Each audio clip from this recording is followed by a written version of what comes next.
मेरे लिए चांद वो चीज है जो मुझे मेरी जिंदगी के सभी दूसरे इंसानों से जोड़ता है। मुझे याद है बचपन में रात को बिस्तर पर लेटे हुए चांद को देखना, वो किसी भी फेज में हो। और मैं सोचता था, यार मेरे दोस्त जो 20 मील दूर रहते हैं वो भी शायद बाहर देखकर वही चांद देख सकते हैं।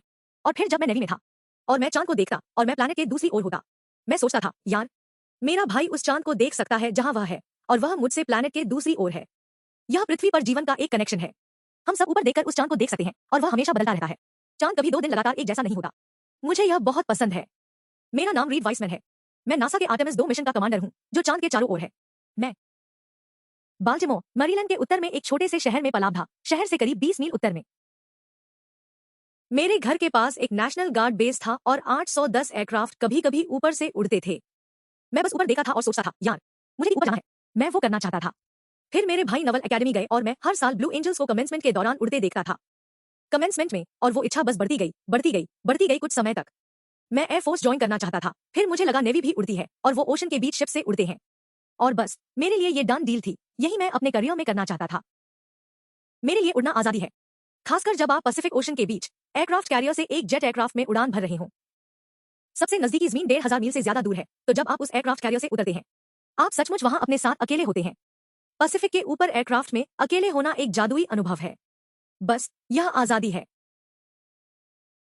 मुझे लगता है कि जो कोई भी कुछ हासिल करता है जिसके लिए वे ठान लेते हैं, कोई एक चीज उन्हें सफल नहीं बनाती। यह सब चीजों का एक कॉम्बिनेशन है। मेरा मतलब है, जिस तरह मेरे पेरेंट्स ने मुझे पाला, मेरे भाई और मैंने, जिस तरह हमारा रिलेशनशिप समय के साथ डेवलप हुआ, मेरे दोस्त, मार्चिंग बैंड में रहना, कॉलेज जाना, अपना रास्ता खुद तय करना, अकेले रहना सीखना, रास्ते में मेंटोर होना, और आप जानते हैं, सफलता के रास्ते पर बने रहना।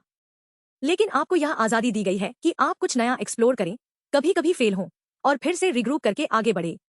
मुझे लगता है कि ये सभी बातें आखिर में एक साथ आती हैं, आपको वहां तक पहुंचाने के लिए जहां आप हैं। मुझे ओवरकम करना पड़ा है। मेरा मतलब है, मैं एक इंसान हूं, मुझे बहुत सारे फियर्स को ओवरकम करना पड़ा है। मुझे हाइट से काफी डर लगा है। मैंने इंटरनेशनल स्पेस स्टेशन पर उस बारे में मजाक किया था, पर पता चला कि मुझे सिर्फ बिल्डिंग के किनारे पर डर लगता है। जब आप इंटरनेशनल स्पेस स्टेशन पर ऊपर होते हैं, भले ही आप 250 मील ऊपर हो, मुझे गिरने की या ऊपर खतरे में होने की वो फीलिंग कभी नहीं आई। मुझे बस फ्लोटिंग की फीलिंग और नीचे देखना बहुत पसंद है। मेरी पूरी जिंदगी में चुनौतियां रही हैं। सबसे बड़ी चुनौती 2020 में कैंसर से पत्नी को खोना था, और अब 2 बेटियों को पालना जो अब बड़ी हो गई है। यह अब तक की सबसे बड़ी चुनौती रही है जिसका मैंने सामना किया है।